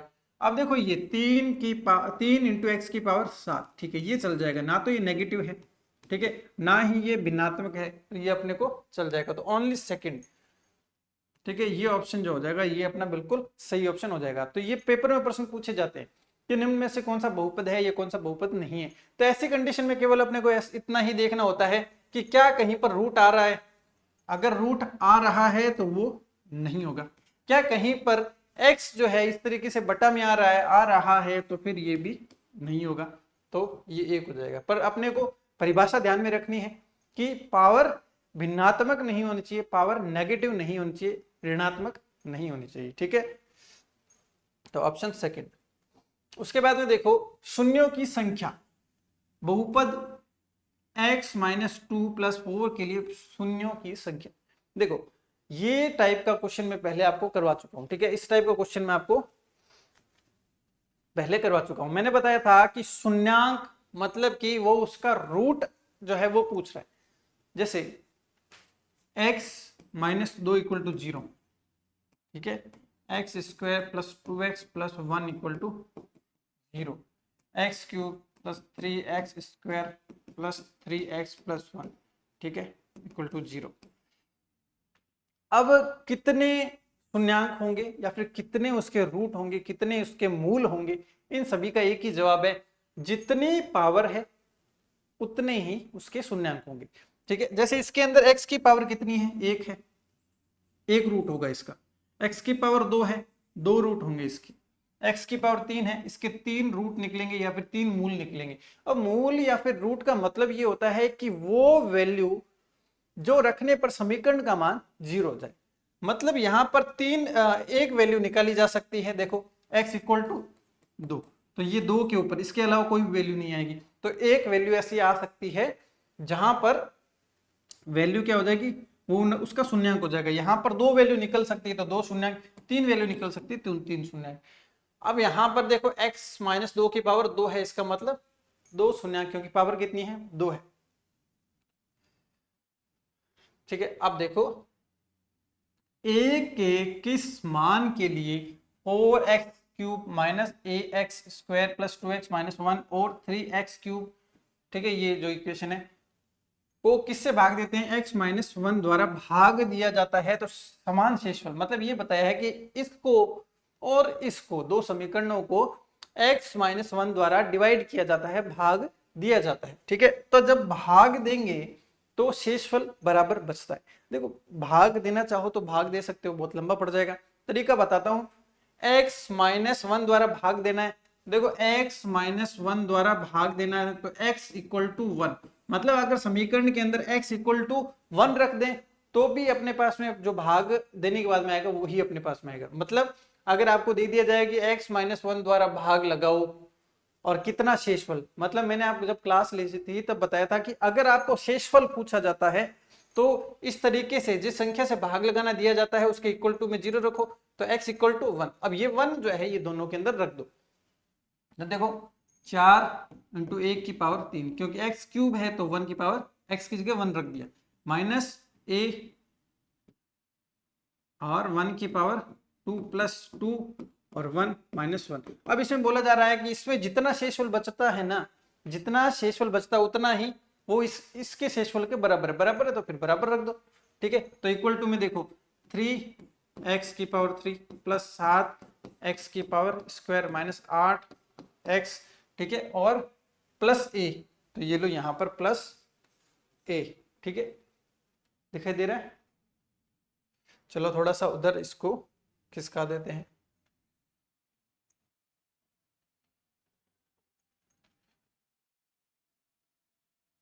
ठीक है, अब देखो, अब सॉल्व करते हैं इसको। देखो 4 और 1 का क्यूब 1 ही रहेगा, माइनस a 1 से मल्टीप्लाई होगा तो 1 ही रहेगा, फिर 2 की 1 से गुणा तो 2 ही रहेगा, माइनस यहाँ पर 1 है। यहाँ पर देखो 3 रहेगा, 1 की गुणा करेंगे तो भी 3 ही रहेगा, ये 7 माइनस 8 प्लस a। अब देखो 4 2 6, 6 में से 1 गया 5, तो 5 माइनस a बराबर 7 3 10, 10 में से 8 गए तो 2 प्लस a। ठीक है, अब देखो एक वो एक साइड ले लो, ठीक है, ये एक वो इस साइड ले लेते हैं, तो देखो 5 इधर रह जाएगा, ये 2 इधर आ जाएगा, तो माइनस का 2 हो जाएगा, बराबर में यहाँ पर a है, ठीक है, और ये a फिर से इधर आ जाएगा, तो ये भी a, तो ये देखो ये 3 बराबर 2a, तो a बराबर क्या हो जाएगा 3/2। बस इतना सा अपने को यहाँ पर काम करना है, ये सेकंड जो आंसर ये अपना यहाँ पर उत्तर आ जाएगा। ठीक है, 63 के बाद में है 64। देखो एक कमरा, ये प्रश्न अगर आपने मेंसुरेशन नहीं किया है कोई दिक्कत नहीं, ये वाला प्रश्न सीख लेना, पेपर में पक्का प्रश्न यहां से आता है, जनरली आता है, तो यहां पर चांस है कि यहां से आपको देखने को मिल जाए, और एकदम इजी सा तरीका। देखो लंबाई, चौड़ाई और ऊंचाई दिया गया है, और विकर्ण की लंबाई कितनी होगी। देखो विकर्ण का मतलब क्या होता है, यहां से यहां तक की लंबाई या फिर यहां से यहां तक की लंबाई जो होती है विकर्ण, इसको बोला जाता है विकर्ण। ठीक है, ठीक है, अब देखो कभी भी आपको बोल दिया जाए कि विकर्ण की लंबाई ज्ञात करो, या फिर आपको बोल दिया जाए कि या तो बोल दिया जाए विकर्ण की लंबाई ज्ञात करो, या फिर बोल दिया जाए कि लंबी से लंबी रखी जा सकने वाली छड़ की लंबाई ज्ञात करो। और लंबी से लंबी कौन सी होगी, ये वाली होती है, तिरछी होती है, तो एक ही बात है। अब ऐसे कंडीशन में अपने को क्या करना होता है कि जो तीन दिए गए हैं, ठीक है, इनको स्क्वायर में लिखो, 12 का स्क्वायर, 9 का स्क्वायर और 8 का स्क्वायर का रूट ले लो, बस इतना सा खेल है इसका। 12 का स्क्वायर 144, 9 का 81, 8 का 64, ऊपर रूट चल रहा है, ठीक है। अब देखो ये करेंगे, जब जोड़ेंगे तो 289 आएगा, फिर ऊपर रूट चल रहा है, 289 का रूट कितना है, 17 होता है, ठीक है। तो ऑप्शन ए बिल्कुल करेक्ट ऑप्शन हो जाएगा। कल को विकर्ण की जगह यहाँ पर दे देता कि लंबी से लंबी छड़, लंबी से लंबी छड़ कितने मीटर की, कितनी लंबाई की रखी जा सकती है, रखी जा सकती है, तो भी अपना यही उत्तर होता। फॉर्मूला अपना क्या होता है, देखो लेट अस सपोज ये कमरा दिया हुआ है, ये कैसा है, घनाभ की आकृति का है, तो अपने तीनों भुजा देखो, A square plus B square plus C square का रूट, ये होता है अपना विकर्ण, ठीक है। कल को यहां पर आपको घन दे देता तो ए बी और सी जो आपको दिया होता कि 12 सेंटीमीटर घन दिया गया है, जिसके अंदर लंबी से लंबी कितनी लंबाई की छड़ रखी जा सकती है, तो ए बी सी तीनों ही अगर घन दिया जाता है तो तीनों की भुजा सेम होती है, तो ए बी सी तीनों की जगह अपने को क्या रखना है, 12 ही, मतलब कि जो भुजा दी जाती है वही अपने को रखनी है, ठीक है। तो इसमें आ गया फर्स्ट ऑप्शन। अब देखो 65 नंबर, 65 नंबर, 8, 6 और 2 के आयाम के आयताकार में जो पेंसिल रखी जाती है तो उसकी अधिकतम लंबाई, मैंने क्या बोला, अधिकतम लंबाई मतलब हमेशा विकर्ण पूछा जा रहा है, ठीक है। तो देखो इसमें मैंने आपको क्या बताया, जो तीन लंबाइयां दी जाती है उसका स्क्वायर करके रूट करना है। तो देखो स्क्वायर, 8 का स्क्वायर, 6 का स्क्वायर और 2 का स्क्वायर का रूट, 8 का स्क्वायर 64, 6 का स्क्वायर 36, 5 का स्क्वायर 2 का स्क्वायर 4, तो टोटल जोड़ेंगे तो आ जाएंगे 104। अब देखो 104 तो किसी का एकदम अच्छे से जो है वो रूट नहीं बनता, ठीक है। अब देखो इसको अपने को कैसे टुकड़े करने पड़ेंगे, इसके छोटे टुकड़े कर लो, 13 चौके 52 और 13 आठे 104 होता है, ठीक है। अब देखो ये 8 है, इसको कैसे टुकड़े कर सकते हैं, 13 इंटू 4 इंटू 2। अब देखो 4 को बाहर ला सकते हैं 2 के रूप में, अंदर 13 दूनी 26 बच जाएगा, क्या 13 दूनी 26, 26 का कोई रूट निकलता तो फिर 26 को भी अपने बाहर ले लेते, लेकिन 26 का कोई भी रूट नहीं होता है। तो देखो 2 रूट 26, थर्ड ऑप्शन अपना बिल्कुल सही हो जाएगा। देखो कैलकुलेशन तो थोड़ी बहुत अपने को सीखनी पड़ेगी, तरीका आप सीख चुके हैं कि विकर्ण निकालने का तरीका क्या है, जो भुजा दी जाती है उसका स्क्वायर करके उसका रूट लेना है। अब रूट अपने को लेना आना चाहिए, जैसे 104 हुआ, यहां पर 104 हुआ तो इसके टुकड़े करने अपने को, छोटे छोटे टुकड़े करने, तो 13 चौके 52 दूनी 104 इसका रूट है। अब 4 का रूट अपने जानते हैं, बाहर लेंगे तो 2 आ जाएगा, और 13 दूनी 26 इसका अपने रूट नहीं जानते तो वैसा का वैसा लिख दिया, ठीक है। ओके, ये लास्ट क्वेश्चन है अपना, ये देखो, एक घनाभ की लंबाई, चौड़ाई और ऊंचाई का योग कितना है, x। देखो लंबाई मतलब x1, y1 और z1, योग कितना है भाई, योग जैसा दिया है क्वेश्चन में वैसा मैंने लिख लिया, ठीक है। और उसके विकर्ण की लंबाई, अब विकर्ण की लंबाई क्या होती है, मैंने अभी देखो यहां पर आपको बताया, विकर्ण की लंबाई होती है भुजा का इस तरीके से स्क्वायर करके रूट लेना होता है, ठीक है।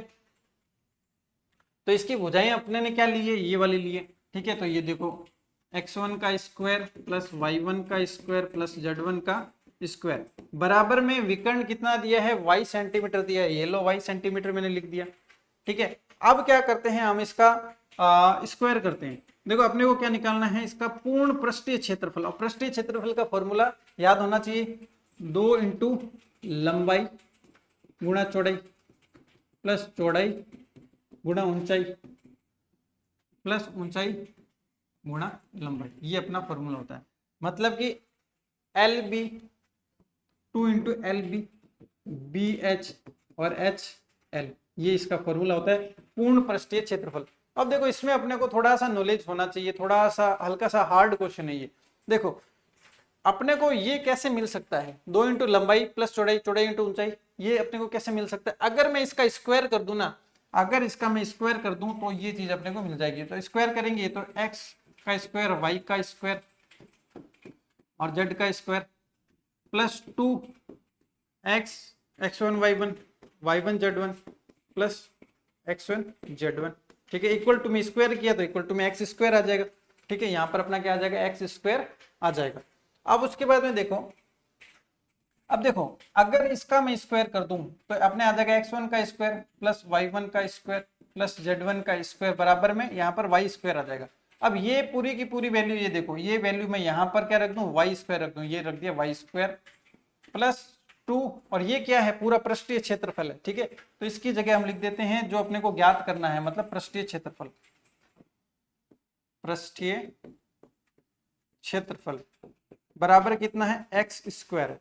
अब ये वाई स्क्वायर इधर आ जाएगा, पृष्ठीय क्षेत्रफल बराबर क्या आ जाएगा, एक्स स्क्वायर है यहाँ पर और माइनस वाई स्क्वायर यहाँ पर अपने आ जाएगा। तो फर्स्ट ऑप्शन जो है ये अपना बिल्कुल करेक्ट ऑप्शन हो जाएगा।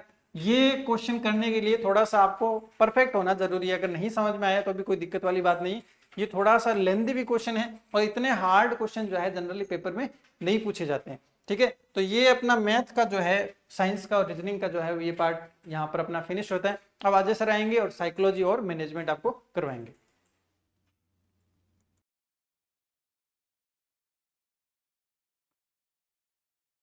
नमस्कार साथियों। तो अब अपने जो क्वेश्चन आएंगे, मैनेजमेंट के क्वेश्चन आएंगे, जो टॉपिक अपने शेड्यूल दिए गए हैं उसके अंदर आपको पता है जो अपना पेपर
थोड़ी सी आवाज चली गई थी तो इसके लिए क्षमा प्रार्थी हैं। लेकिन आपके जो क्वेश्चन है वो अगला कौन सा है, वो देखो कि राजस्थान राज्य पाठ्य पुस्तक बोर्ड औपचारिक रूप से कब अस्तित्व में आया।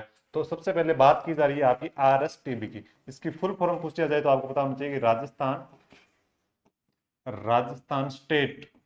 Rajasthan state text book board. तो ये क्या है आपकी, इसकी फुल फॉर्म है किसकी, RSTB की। तो ये पूछा जा सकता है, क्योंकि RCRT की पूछा जा सकता है तो RSTB की भी पूछी जा सकती है। अगर बात की जाए कब अस्तित्व में आया तो 20 दिसंबर 1973, 1 जनवरी 1973, 1 जनवरी 1974 या फिर 29 नवंबर 1973। तो आपको पता है 1 जनवरी 1974 को क्या आया था, ये अस्तित्व में आया था। अगर पूछा जाए इसका पंजीयन कब हुआ था, पंजीकरण कब हुआ था, तो पंजीकरण हुआ था 29 दिसंबर। कब हुआ था, 29 दिसंबर 1973 को इसका क्या हुआ था, पंजीयन किया गया था। किसका, RSTB का, यानी कि राजस्थान राज्य पाठ्यपुस्तक बोर्ड का। अगर पूछा जाए इसकी स्थापना कहाँ की गई थी, स्थापना कहाँ की गई, तो आपको पता है जयपुर में है। लेकिन जयपुर में भी कहाँ, जालाना डूंगरी, एक सेकेंड, जालाना डूंगरी जयपुर के अंदर। तो इसका क्या क्या की गई थी, इसकी स्थापना की गई थी। तो ये चीजें आपको ध्यान में रखनी कि राजस्थान राज्य पाठ्य पुस्तक बोर्ड औपचारिक रूप से कब अस्तित्व में आया, तो 1 जनवरी 1977 को आया था। कौन सी कक्षाओं के पाठ्य पुस्तक के मुद्रण एवं वितरण का कार्य, क्या लिखा गया, मुद्रण एवं वितरण, ये दोनों चीजें करता है। कौन करता है, आपको पता होना चाहिए, ये करता है आपका राजस्थान राज्य पाठ्य पुस्तक मंडल या बोर्ड का कार्य राजस्थान राज्य पाठ्य पुस्तक मंडल द्वारा किया जाता है। यानी कि कौन सी कक्षाओं से, कौन सी कक्षाओं के लिए करता है, कक्षा 1 से 8 का, कक्षा 1 से 12 का, कक्षा 1 से 5 का, या कक्षा 6 से 8 का। तो आपको पता होना चाहिए कक्षा 1 से 12 की पाठ्य पुस्तकों का वितरण एवं मुद्रण किसके द्वारा किया जाता है, तो आरएसटीबी द्वारा किया जाता है। अगर पूछा जाए कि आपकी पाठ्य पुस्तक का जो पाठ्यक्रम है उसका निर्माण किसके द्वारा किया जाता है, पाठ्यक्रम निर्माण या निर्धारण, पाठ्यक्रम का निर्माण एवं निर्धारण किसके द्वारा किया जाता है। अगर ये पूछ दिया जाए तो आपको पता होना चाहिए ये किया जाता है आपका RSCERT व BSER द्वारा इसका क्या किया जाता है, इसका निर्धारण किया जाता है, इसका निर्माण किया जाता है। ये तो केवल और केवल मुद्रण यानी कि छापने का काम करता है।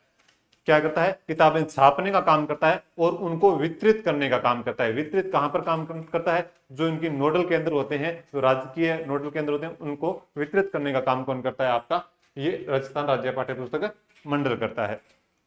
तो ये चीज हो गई है।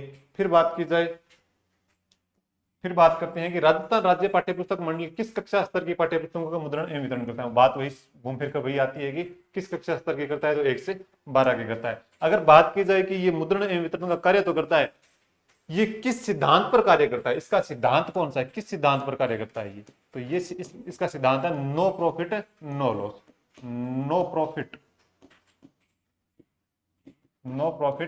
नो लॉस के सिद्धांत पर काम करता है। यानी कि न तो लाभ हो और न हानि। तो इस सिद्धांत पर कार्य कौन करता है, तो आपका आरएसटीबी बोर्ड करता है। तो राजस्थान राज्य पुस्तक मंडल करता है। नो प्रॉफिट नो लॉस, यानी किसी प्रकार का प्रॉफिट नहीं, किसी प्रकार का लॉस नहीं, तो ये करता है आरएसटीबी करता है। इसके बाद देखा जाए कि राजस्थान राज्य पाठ्य पुस्तक मंडल के अध्यक्ष कौन है। राजस्थान राज्य पाठ्य पुस्तक मंडल के अध्यक्ष कौन है, तो आपको यह पता होना चाहिए कि प्रशासन एवं प्रबंधन के लिए 2 परिषदों का निर्माण किया जाता है।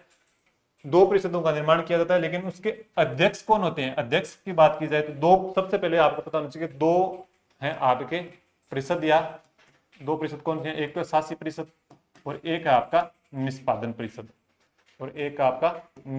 परिषद। तो शासी परिषद आपको पता है कि क्या करता है, केवल और केवल आपके जो नीतियां हैं उनको निर्माण करने का काम करता है। और उस शासी परिषद का अध्यक्ष कौन होता है, तो शासी परिषद का अध्यक्ष होता है आपका, अध्यक्ष पूछ दिया जाए तो आपका कौन होगा, शिक्षा मंत्री होगा। अध्यक्ष कौन होगा, शिक्षा मंत्री होगा।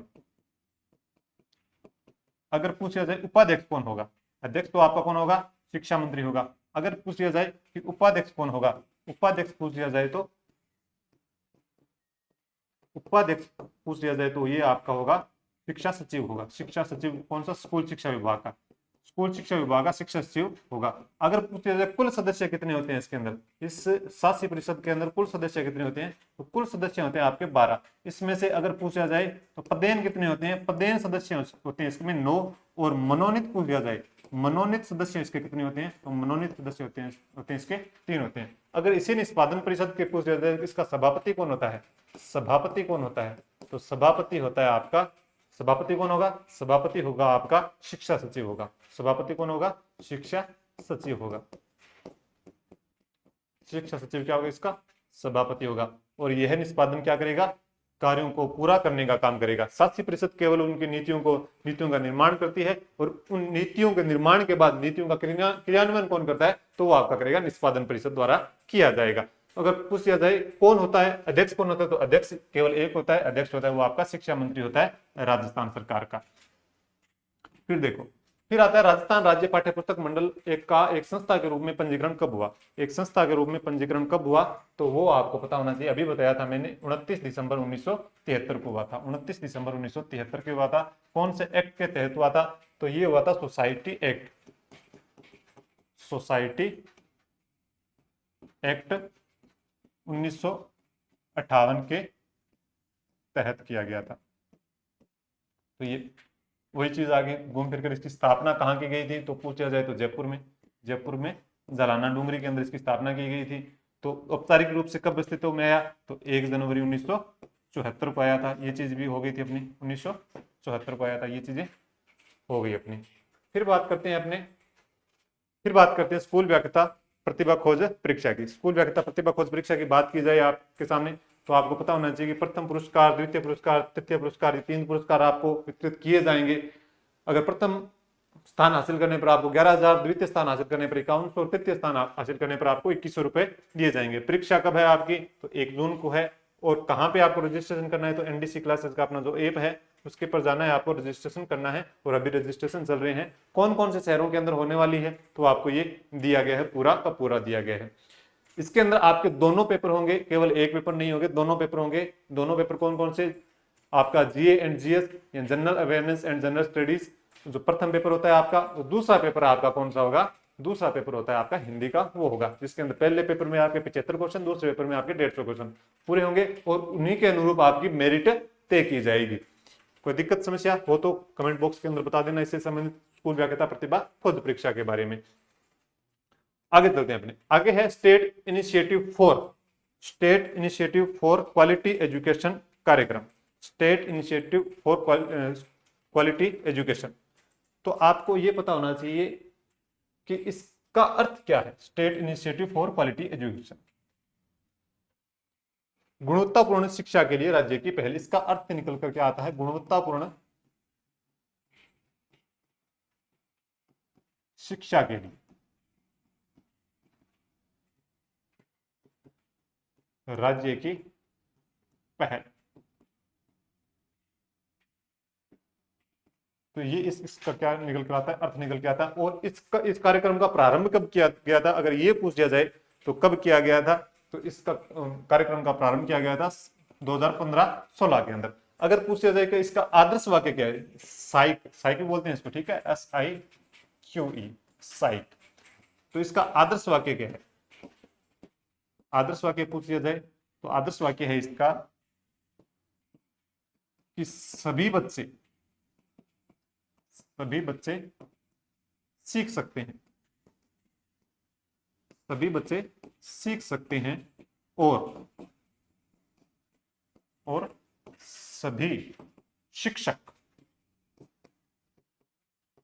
सभी शिक्षक पढ़ा सकते हैं। सभी बच्चे सीख सकते हैं और सभी बच्चे सीख सकते हैं और सभी शिक्षक पढ़ा सकते हैं। इसका आदर्श वाक्य है किसका, साइक का है। अगर बात की जाए कि ये किसके लिए, किसके उन्नयन के लिए काम करता है या फिर इसका उद्देश्य पूछा जाए कि उद्देश्य क्या है इसका, तो उद्देश्य है इसका जो भी आपके माध्यमिक विद्यालय हैं, माध्यमिक या आपके उच्च माध्यमिक विद्यालय हैं, उच्च माध्यमिक विद्यालय में अध्ययनरत कक्षा 1 से 5 तक के विद्यार्थियों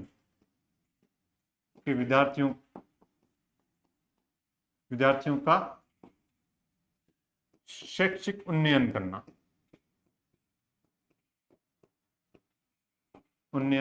करना, इसका क्या माना जाता है, उद्देश्य माना जाता है।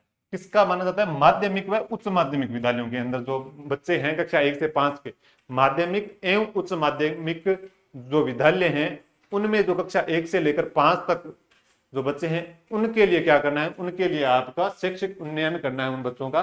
तो इस उद्देश्य से ये काम करता है, कौन करता है, साइक काम करता है। इसके बाद में अगर अगला क्वेश्चन देखा जाए तो अगला क्वेश्चन है समन्वित कार्यक्रम के संदर्भ में शिक्षक की भूमिका है। शिक्षक की भूमिका अगर पूछ ली जाए तो शिक्षक की भूमिका क्या है, तो आपके सामने 4 ऑप्शन दिए गए हैं। कौन कौन से हैं, बच्चों के शैक्षिक स्तर एवं पाठ्यक्रम के उद्देश्य के अनुरूप शिक्षण अधिगम योजना बनाना। बच्चों के शैक्षिक स्तर एवं पाठ्यक्रम के उद्देश्य के अनुरूप शिक्षण अधिगम योजना बनाया। सही बात है, बिल्कुल ये शिक्षक की भूमिका होती है। बच्चों के सीखने की प्रगति देखना बिल्कुल होती है, बच्चों की सतत उपलब्धि देखना बिल्कुल होती है। इसके अलावा यानी कि चारों से इसके अलावा बात की जाए तो नामांकन व ठहराव निश्चित करना। बच्चों का क्या करना है, नामांकन, बच्चों का नामांकन व ठहराव सुनिश्चित करना, ये भी क्या है, एक भूमिका होती है शिक्षक की, सुनिश्चित कर। ठीक है, और एक और पूछ लिया जाए तो हो सकता है ये है कि विद्यार्थियों के ट्रांजिशन रेट क्या होता है, अगर पूछा जाए आपसे तो क्या होगा, ट्रांजिशन रेट में उच्चतम सुधार करना, ये भी एक आपका क्या माना जाएगा, ये आपकी शिक्षक की भूमिका मानी जाएगी, उच्चतम सुधार करना। अब ट्रांजिशन रेट क्या होता है, ट्रांजिशन रेट वो होता है जैसे कक्षा 1 से 5 है, कक्षा 1 के अंदर जो भी बच्चे दाखिल हो रहे हैं और कक्षा 5 के अंदर जो भी बच्चे मतलब 5वीं पास करके निकल रहे हैं, तो कक्षा 1 के अंदर जो बच्चे होंगे, आने वाले बच्चे होंगे, वो उनकी संख्या तो ज्यादा होनी चाहिए, और जो कक्षा 5वीं पास करें, जैसे मैं मानता हूं कि ट्रांजिशन रेट जैसे कक्षा 5 के अंदर 20 बच्चे थे, तो 20 से बच्चे क्या हो गए, पास करके नेक्स्ट क्लास में चले गए, कक्षा 6 में चले गए, लेकिन कक्षा 1 में कितने आ रहे हैं, अगर आपके कक्षा 1 के अंदर 20 से 21 बच्चे भी अगर आपके आ रहे हैं, प्रवेश कर रहे हैं, तो वो ट्रांजिशन रेट में क्या हो जाएगी, आपकी बढ़ोतरी हो जाएगी, उसके अंदर उच्चतम सुधार हो जाएगा एक प्रकार से, यानी कि बच्चों को अपनी तरफ खींचना एक प्रकार से स्कूल के अंदर। फिर बात आती है गतिविधि आधारित शिक्षण तथा व्यापक एवं सतत मूल्यांकन प्रक्रिया के क्रियान्वयन के समन्वित कार्यक्रम साइक के अंतर्गत सर्वोच्च नीति निर्धारण समिति है, सर्वोच्च नीति निर्धारण समिति है। यहीं से आपको पता चल जाएगा कि सर्वोच्च नीति निर्धारण समिति कौन सी है, सर्वोच्च नीति निर्धारण समिति कौन सी है। साइक के अंदर पूछा जाए कि गतिविधि आधारित शिक्षण तथा व्यापक एवं सतत मूल्यांकन प्रक्रिया के क्रियान्वयन के समन्वित कार्यक्रम के अंतर्गत सर्वोच्च निर्धारण समिति कौन सी है, तो इसके अंतर्गत पूछ दिया जाए तो आपके राज्य कार्यकारी समूह, परियोजना परिचालन समिति, राज्य शैक्षिक समूह या जिला कोर ग्रुप, तो आपकी हो जाएगी परियोजना परिचालन समिति। परियोजना परिचालन समिति होती है, और इसका अध्यक्ष पूछ दिया जाए तो आपका आयुक्त होता है राज्य माध्यमिक शिक्षा परिषद का। ठीक है, इसके अलावा आपको यह भी पता होना चाहिए जो इसका काम क्या होता है, नीतिगत निर्णय लेना। नीतिगत निर्णय लेना इसका मुख्य कार्य माना जाता है।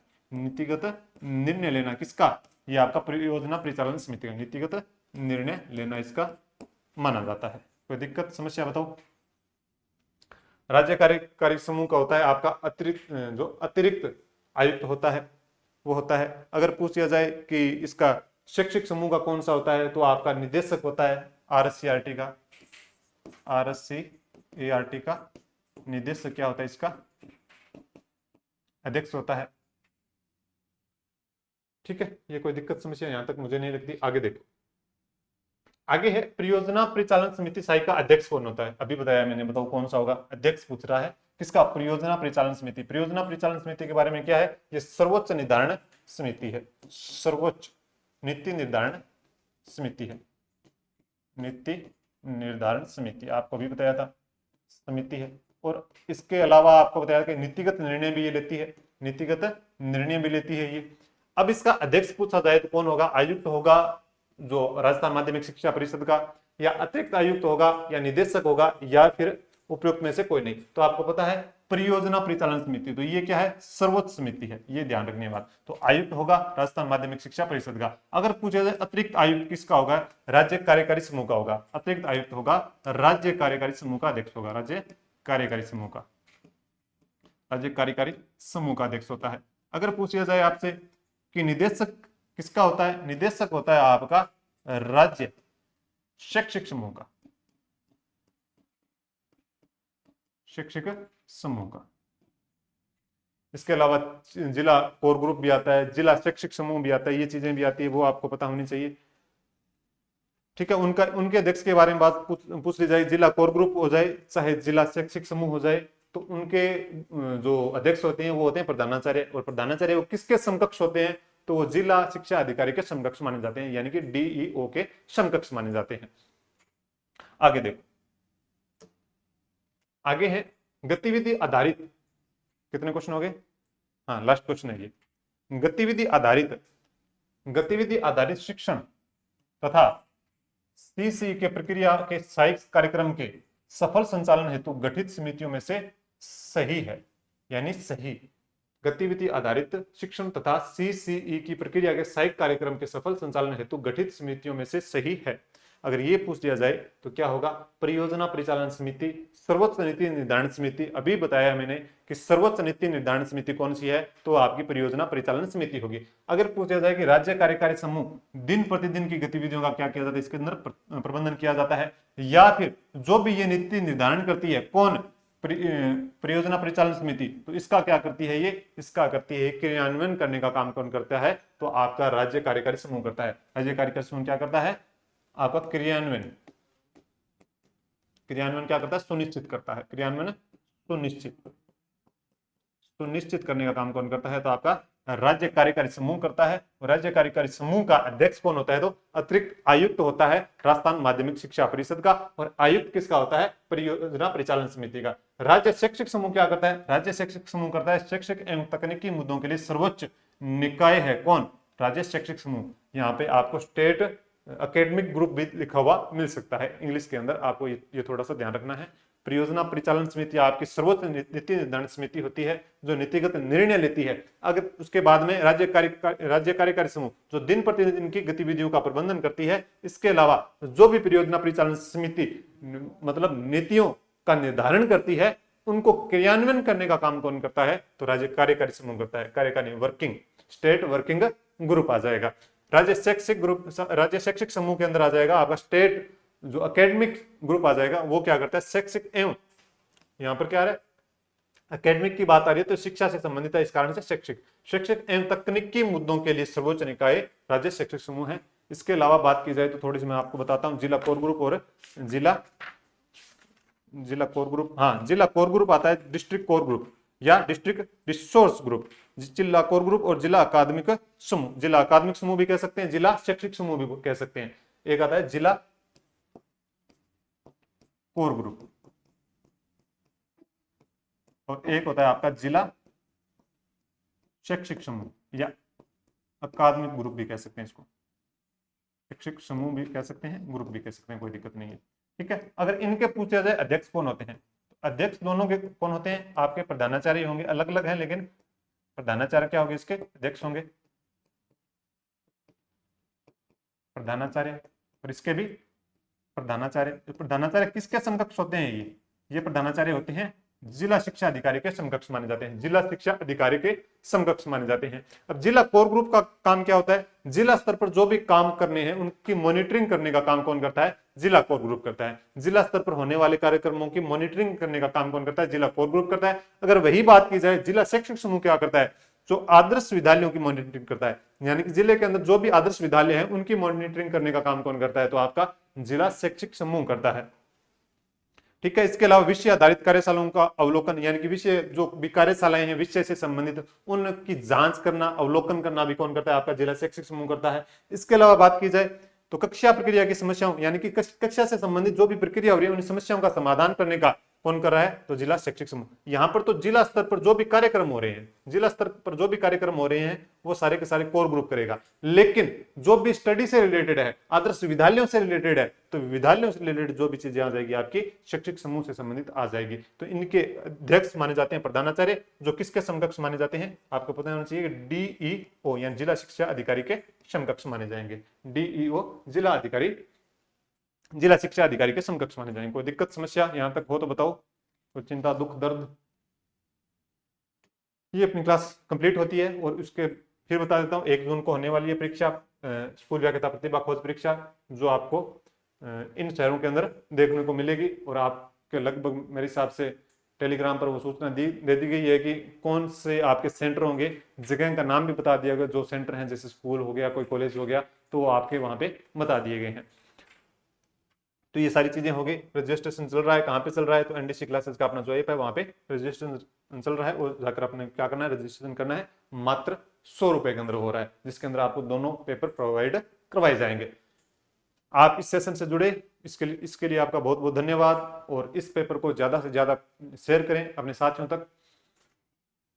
तो आप सभी का बहुत बहुत धन्यवाद। जय हिंद, जय भारत।